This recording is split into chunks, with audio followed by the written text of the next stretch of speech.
All right, I want to review with everybody again how we're going to use our work and force equations to help us solve some of our math questions that we've had in the last few days. To review our equations, work is going to equal force times the distance. You'll be using our first triangle here. We'll call this number 1. Goes with equation 1. Equation 2. Triangle number 2. If you're looking for work, you can cover up the work section of the triangle. Because these two are next to each other, we're going to treat that as though it is a multiplication problem. Thus, force times distance will give us work. If we're looking for force, we'll cover up force. But instead of multiplying, right, so if we were missing force and we had work and distance, you would take the work divided by the distance to give you your force. Vice versa for if you were solving for distance. So if I gave you work and I gave you force, we could cover up distance. You would take the work divided by the force that will equal our distance. That's how we use those triangles. Problem number 1 that we were looking at on that sheet of paper that we were using told us that we had a 5 Newton force, right? And it's moving a block 4 meters. And it's asking for how much work is done. So if you see how much work is done, you know it's going to be work equals something. That's what we're looking for. How much work is done with a 5 Newton force? Well, 5 newtons is going to be our force. Thus the N, which is our units. W equals 5N. And we're going to multiply that by our distance traveled, which is in meters, times 4 meters. Okay, so W will equal 20 Newton meters, or the other units that we use instead of Newton meters would be 20 joules. Okay, 20 joules. And the original equation that we used would be W equals F times D. That's how you would do number 1. Okay, taking a peek at some of the problems that were on the lower half, right? Problems on the lower half. Starting with number 4, okay? It says how far. Well, how far should tell us distance. How far something is away from something else. So that's going to be our distance. So we know we're going to be looking at distance, but our equation isn't set up to work out quite as nice as the first one.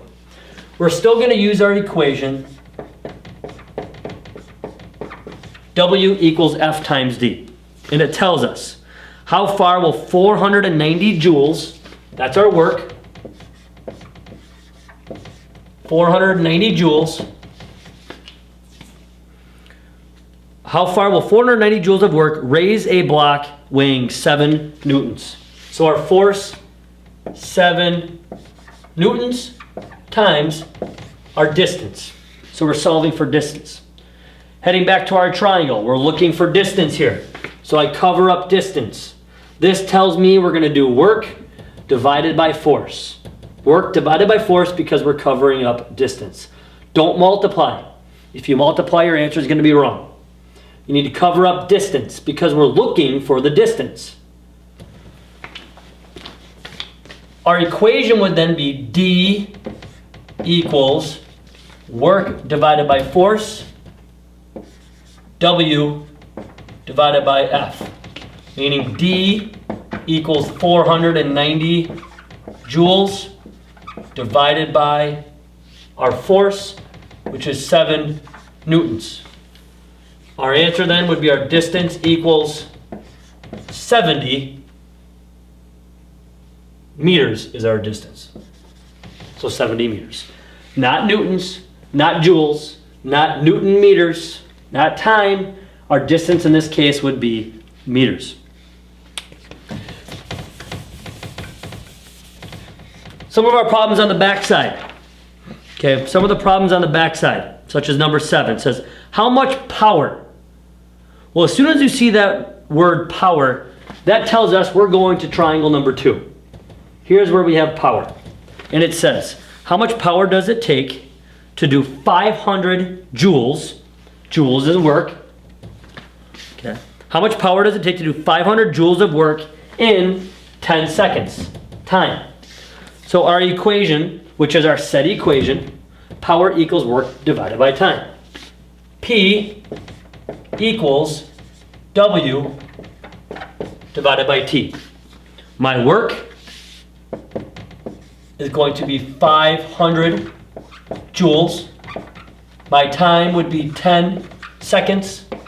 Thus, my power would be 50 joules per second, or what we call 50 joules per second, most people would call 50 watts. The amount of joules we use every second is what is considered a watt. Okay, so that is a watt. That's if you're looking for power, which is the easy part because all you have to do is take your two variables, right, plug them into the equation, solve for power. Number 9 is actually going to say, again, how long does it take? Well, how long does it take should tell us that this is a time. We are looking for a time now. We're going to start off with the same equation. P equals W divided by T. But the problem is that my variables, okay, don't balance out quite right. Because my power, in this case, number 9, it says, how long does it take to do 432 joules of work with 75 watts of power? Okay, 75 watts of power. So P would be 75 watts. Right? And it's saying, how long does it take to do this much work? Work is 432 joules. Probably could have picked an easier number to use, but we'll make 432 work. What we're looking for is our time. T. Again, we're solving for time. So we cover up time. That tells us we need to do work divided by power to solve for time. Because the work is over the power, that tells us to divide. So we need to take our work that we did. Our work was 432 joules. We are going to divide that by 75 watts. That all will equal T, our time. Grab a calculator, 432 joules divided by 75 watts would give us a time of 5.76 seconds. 5.76. Got to do that one a little bit different again. But using our triangles, it makes it a lot easier for us. Our last problem we're going to be doing as our final example will be number 12. It says if 270 watts of power is used in 42 seconds, how much work is done? Well, we're using power. So we're not going up to this work one. We're not going up to equation number 1 just because we're looking for power. We're looking for work. Because it says how much work is done. We're solving for work, but it gives us power. It's not giving us a force and a distance. We're going to use W equals P times T. And you would say W equals P times T. Our original equation was power equals work divided by time. But remember, in this case, for number 12, we're looking for work. So I cover up work. Right? I've covered up that work, which means that we are going to take power and multiply it by time. If they're next to each other, we do a multiplication process. If one is above the other one, then we divide. So in this case, we're solving for work. We do power times time. And it tells us our power, 270 watts. We multiply that by 42 seconds. Okay, 270 times 42 will tell us that our unit for work is going to be joules. Okay, and our answer is going to be 11,340 joules. Those are 5 examples. They can get more difficult if instead of me giving you the actual value for work, I might make you use the force and the distance to calculate your work.